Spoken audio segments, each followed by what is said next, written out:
இனியா குட்டி உன் அம்மாவை பத்தியா?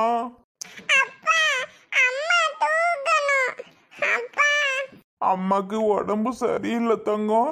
அம்மா இப்போ உங்களை தூக்க முடியாது.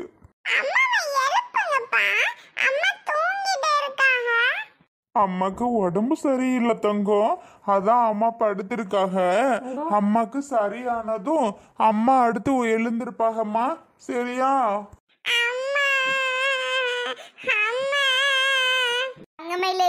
இங்க வாதங்க அம்மாச்சிட்ட வாசாமி. அம்மா அப்புறமா எந்திரிச்சு உங்களெல்லாம் தூக்குவம்மா, சரியா? பா அம்மாச்சி, அம்மாட்ட போணும், அம்மா தூக்கணும், அம்மா. ஐயோ, இந்த கடவுளுக்கே கண்ணு இல்லையா? இந்த 2 பிஞ்சு குழந்தைங்க எப்படிலாம் அம்மாவை சொல்லி அழுதுட்டு இருக்காங்க. அந்த பிஞ்சு குழந்தைங்க மனசு தானே கடவுள். ஏன் கடவுளை இப்படி சோதிக்கிற? ஏன் இப்படி சோதிக்கிற? அவ்வளோ பெரிய கல் விழுந்து என் பிள்ளைக்கு இந்த நிலமையா? அட கடவுளே, கல் யாரு தான் போட்டிருப்பா? மா வசந்தி, சொல்லுங்க மாமா. மா வசந்தி, எப்படிம்மா கல் யாரு போட்டான்னு உனக்கு அது தெரியுமா? நான் யாருன்னு தெரியாதே மாமா. தெரிஞ்சாதான் அவளை இருக்கிருவனே. ஆனா யாரு என்னன்னே தெரிய மாட்டேங்க. நான் இன்னைக்கு போய் எதுக்கும் பக்கத்துல உள்ளவளுகளெல்லாம் விசாரிச்சு பார்க்குறேன் மாமா. எவ பண்ண வேலைன்னு எனக்கு தெரியல. யாருதான் பண்ணியிருப்பா, வச்சிருப்பா? கடவுளே, ஒண்ணுமே புரிய மாட்டேங்குதே. இல்லைம்மா, உனக்கு பக்கத்தில் எதிரி யாரும் இருக்காங்களா? விரோதி யாரும் இருக்காங்களா? சொல்லுமா. உன்னை பிடிக்காதவங்க யாரும் உன் பக்கத்தில் இருக்காங்களாம்மா? சொல்லு. அப்போ தானே நமக்கு யாருன்னு டக்குன்னு ஈஸியாக கண்டுபிடிக்க முடியும். எனக்கு எதிரின்னு பார்த்தா அந்த நெட்டையா இருப்பா. அவ தான் எனக்கு பிடிக்காது. அவளும் என்ன பிடிக்காது, எனக்கும் அவளை பிடிக்காது. ஆனால் அவள் வீடு பக்கத்தில் இல்லையே மாமா. அவள் வீடு தூரமாலாம் இருக்கு. அவளும் இங்கே போகிறதுக்கு சம்மந்தம் இல்லை. எதுக்கு என்னன்னு தெரிய மாட்டேங்குதே மாமா. ஏதோ நமக்கு நேரம் சரியில்லை. ஒன்னொன்னா கொண்டு வந்து நம்ம தலையில விழுவுது. அடுத்தவங்களை சொல்லி என்ன ஆக போகுது சொல்லுங்க? ஒரு பிரயோஜனமும் இல்லை. நம்ம நேரம் நல்லா இருந்தா நமக்கு எல்லாம் நல்லதா நடக்கும். நமக்கு நேரம் சரியில்லை, அதான் ஒன்னொன்னா நடக்குது. என்னங்க பண்றது? விடுங்க. அவளுக்கு அப்படி என் பிள்ளை மேல கல்லு தூக்கி போட்டாலோ அவளுக்கு கடவுள் தண்டனை கொடுப்பாருங்க. கடவுள் தண்டனை கொடுப்பாரு கூடிய சீக்கிரமே. நீங்க வேணா பாருங்க. ஆமா சரி, ஆப்ரேஷன் பண்ண டைம் ஆயிடுச்சுன்னு முன்னவே சொன்னாங்க. பாப்பா 2 பேரையும் அம்மாட்ட காமிச்சிட்டு வரலான்னு சொல்லி நம்ம வந்தோம். ஏற்கனவே டைம் ஆயிடுச்சு மாமா. இப்போ வெளியில் போகணுன்னா ஆப்ரேஷனுக்கு ரெடி பண்ணுவாங்கன்னு நினைக்கிறேன். இப்போ கண்டிப்பாக இப்போ டாக்டர் வந்து வெளியில் போக சொல்லுவாங்க தான். என்ன மாமா, பாப்பாவை தூக்கிட்டு வெளியில் போவோமா? சரி சோனி.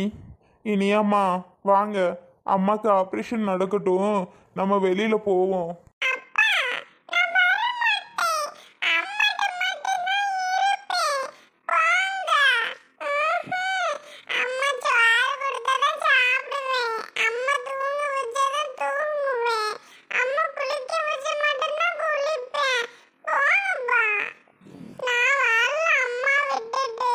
என்ன சோனி, பாப்பா இப்படி சொல்லுது, எப்படியாவது வெளியில கூட்டிட்டு வா சோனி. சத்யா பாரு சத்யா, நீ உன் பாட்டுக்கு என்ன நினப்புல படுத்திருக்கேன்னு தெரிய மாட்டேங்குது. இங்க பாரு, பாப்பா 2 பேரும் எப்படிலாம் அழுகுறாளுங்க. அவளுக்கு அழுதாவே நீயே தாங்க மாட்ட. இப்ப அவளுக்கு அழுகுறாளுங்க, நீ பாட்டுக்கு எனக்கு என்னான்னு படுத்திருக்க. ஏன் சத்யா அப்படியெல்லாம் பண்ற? எழுந்துரு சத்யா, பாப்பா 2 பேர்த்தையும் பாரு சத்யா, ப்ளீஸ் சத்யா. அர்ஜுன் தம்பி, பாப்பா தூக்கிட்டு வாங்கப்பா. சோனி இனியாவை தூக்கிக்க. தம்பி நீங்க இதழியாவை தூக்கிட்டு வாங்க, வெளியில போய் நிப்போம். அர்ஜுன், வாங்க மேடம். உங்க பொண்ணுங்களா? ஆமா மேடம், ட்வின்ஸ். ஐயோ கடவுளே. சரிப்பா, ஆப்ரேஷனுக்கு டைம் ஆயிடுச்சு. நாங்க ஆப்ரேஷன் ஸ்டார்ட் பண்ணணும். எல்லாரும் வெளியில வெயிட் பண்ணுங்க. பேஷண்ட் ரொம்ப தொந்தரவா அழுதிங்களா எல்லாரும்? அப்படிலாம் இருக்கக்கூடாதுப்பா, சவுண்டே கேட்கக்கூடாது. இல்ல மேடம், அதெல்லாம் இல்ல. சரிங்கப்பா, கொஞ்சம் வெளியில வெயிட் பண்ணுங்க. Okay madam. மேடம், உங்களை நம்பிதான் நாங்க இருக்கிறோம். எங்க பிள்ளைய எப்படியாவது காப்பாத்தி எங்க கிட்ட கொடுத்துடுங்க மேடம். உங்களுக்கு கெஞ்சி கேட்டுக்கிறோம். ஐயோ கடவுளே, நினைச்சு பார்த்தாவே பயமா இருக்கே. எங்களால் முடிஞ்ச அளவுக்கு நாங்கள் ட்ரை பண்ணுறோம். அதுக்கு மேலே கடவுள் தான். நீங்கள் உங்கள் தெய்வத்தை வேண்டிக்கோங்க, நல்லதே நடக்கும்னு நம்புங்க, நல்லதே நடக்கும். பார்க்கலாம். எங்கள் அக்காவை கண்டிப்பாக நீங்கள் காப்பாற்றி கொடுத்துருங்க மேடம். ஆ சரிங்கம்மா, வெளியில் வெயிட் பண்ணுங்கள் எல்லாரும். ஆப்ரேஷன் எவ்வளோ நேரம் மேடம்? ஒரு 1 hour ஆகும். ஆ ஓகே மேடம். இதெல்லாம் இனியா வாங்க. இனியா போ, சித்தி கூட போ. மாமா காலையிலேருந்து சாப்பிட்டீங்களா இல்லையா? அட நீ வேற சோனி, இப்போ சாப்பாடு தான் முக்கியமாக்கும். ஆமாம், சாப்பாடு வேணாம், ஒன்றும் வேணாம். மாமா நீங்க சாப்பிட்டு தெம்பா இருந்தா தானே அவளை பார்க்க முடியும். நீங்க அப்படி இருந்தீங்க அப்படின்னா எப்படி மாமா? அம்மா யாருமே சாப்பிடலையா? அப்பா நீங்களும் சாப்பிடலையா? போயிட்டு சாப்பாடு வாங்கிட்டு வாங்க மாமாக்கு, இல்லைன்னா மாமா கூட்டிட்டு போய் சாப்பிட சொல்லுங்கப்பா. அர்ஜுன் தம்பி வாங்கப்பா, போய் ஆளுக்கு 2 இட்லி சாப்பிட்டு வருவோம். ஐயோ வேணாமாம்மா, என் சத்தியா கண்ணு முழிச்சா மட்டும்தான் நான் சாப்பிடறதா இருக்கிறேனே. அது வரைக்கும் எனக்கு சாப்பாடும் வேணாம், ஒன்றும் வேணாம். நான் செத்தா கூட பரவாயில்லம்மாம்மா. என்னப்பா இவ்வளோ பெரிய பெரிய வார்த்தையெல்லாம் சொல்லிக்கிட்டு இருக்கிய? செத்தா கூட பரவாயில்லன்னா என்ன இதெல்லாம்? பிள்ளைங்களை பாருங்கப்பா, இந்த மாதிரி வார்த்தைகள்லாம் சொல்லாதீங்கப்பா. பின்ன என்னமாம்மா, சத்தியா இல்லைன்னா என் வாழ்க்கையை நினச்சி பார்க்கவே ரொம்ப கஷ்டமா இருக்குமாம்மா. என் பிள்ளைக்கு ஒன்றும் ஆகாதுப்பா. என் பிள்ளை நல்லா வந்துடுவா, எனக்கு நம்பிக்கை இருக்கு. எனக்கு ரொம்பவே நம்பிக்கை இருக்கு. என் பிள்ளைய கடவுள் காப்பாற்றி கொடுத்துரும். நீங்கள் ஒன்றும் கவலைப்படாதீங்க. அதெல்லாம் என் சத்யாவுக்கு ஒன்றும் ஆகாது. வசந்தியக்கா, நீ பாட்டுக்கு இங்கே இருக்கியா? மாமாவை யார் பார்த்துக்கிறது? டைமுக்கு சாப்பாடு கொடுக்கணுமே. எல்லாம் போட்டு சாப்பிட்டுக்கிட்டுண்டா. சின்னஞ்சிறு வயசுல என்னென்னமோ நடக்குது, அவருக்குலாம் என்ன போ. அம்மாவுக்கு சத்யா பற்றின விஷயம் தெரியுமாக்கா? அம்மாவுக்கு விஷயம் தெரியுமாக்கா சத்யா பற்றினா? இல்லை அர்ஜுன், ஏற்கனவே அவங்க உடம்புக்கு ரொம்ப கொஞ்சம் இன்னும் க்யூர் ஆகாமல் இருக்காங்க. நம்ம போயிட்டு திரும்பி இந்த விஷயத்த சொல்லி உடம்பு எதுக்கு கஷ்டப்படுத்திட்டு அழ ஆரம்பிச்சிருவாங்கன்னு தான் நான் சொல்லலப்பா. வேணாக்கா, சொல்லாத. ஆ சரி அர்ஜுன். மாமாவுக்கு தெரியுமா? மாமாவுக்கு தெரியும், அப்புறம் சொல்லாமல் எப்படி நான் வர்றது போகிறது. ஆ சரி சரி. வாங்க அர்ஜுன் தம்பி சாப்பிட. மாமா போங்க மாமா, சத்யாக்கு தான் ஒன்றும் ஆகாதுன்னு நான் சொல்கிறேன்ல. ஒரு பிரச்சனையும் வராது சத்யாக்காக. நீங்கள் தயவு செஞ்சு போய் சாப்பிடுங்க அர்ஜுன் மாமா. நீ அர்ஜுன் மாமான்னு சொன்னதும் எனக்கு சத்யா ஞாபகம் தான் சோனி வருது.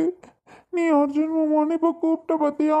சத்யா அர்ஜுன் மாமான்னு என்ன வாய்க்கு வாய் கூப்பிட்டுட்டே இருப்பாள்ல சோனி.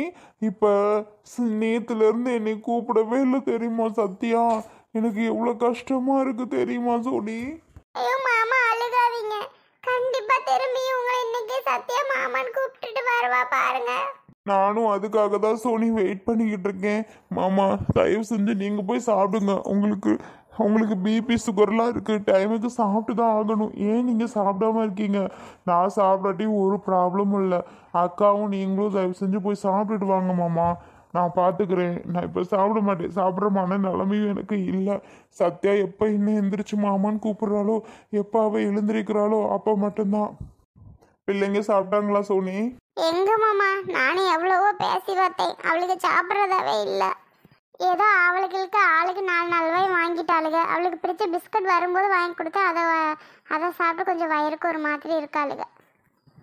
சோனி சத்யா சரியாகி வீட்டுக்கு வர வரைக்கும் பாப்பா 2 பேரும் நீதாம்மா பார்த்துக்கிறணும், சரியா? ஆ சரி மாமா, நான் அவளுகளை நான் எங்கள் வீட்டுக்கு கூட்டிகிட்டு போகிறேன். ஏன்னா நான் அங்கே போனாலும் அருணுக்கு கொஞ்சம் ஃப்ரீயாக இருக்கும். ஏன்னா கன்சீவாக இருக்க டைமில் அங்கங்கே விடுறது அவருக்கு பிடிக்க மாட்டேங்குது. அதான் பாப்பா 2 பேரும் நான் பாட்டுக்கு அழகாக கூட்டிகிட்டு போய் வச்சுக்கிடுவேன். ஆ சரி சோனி, ரொம்ப தேங்க்ஸ் சோனி. இதுக்கெல்லாம் என் மாமா தேங்க்ஸ் சொல்லிட்டு. இருந்தாலும் எவ்வளோ பெரிய உதவி தெரியுமா? இனியம்மா சித்தி கூட போயிட்டு அழகா இருக்கணும், சரியா? எதுக்கும் அழுகக்கூடாதுமா. சித்தி உன்னை நல்லா பார்த்துக்குறோம். சித்தி சொல் பேச்சு கேட்டுட்டு சித்தி கொடுக்குற சாப்பாடு சாப்பிட்டுட்டு அம்மா கண்டிப்பாக சரியாகி வந்துடும். நாளைக்கு அம்மா வீட்டுக்கு வந்துடும், சரியாம்மா? போப்பா, அம்மா எனக்கு வேணும், அம்மா வேணும்ப்பா, அம்மா தான் சாப்பாடு கொடுக்கணும். அர்ஜுன் டாக்டர் ஆப்ரேஷன் முடிஞ்சதா? என்னாச்சு? டாக்டர் நல்லா இருக்காங்கல்ல? சொல்லுங்க டாக்டர். சத்யாவுக்கு எந்த பிரச்சனையும் இல்லைல்ல? சத்யா நல்லா இருக்கால்ல? பழைய மாதிரி ஆயிட்டால? சொல்லுங்க டாக்டர். முடிச்சிட்டாளா? போய் பார்க்கலாமா? ப்ளீஸ் டாக்டர், நல்ல விஷயமா சொல்லுங்க. இது வரைக்கும் அமைதியாகவே இருக்கீங்க, சொல்லுங்க டாக்டர்.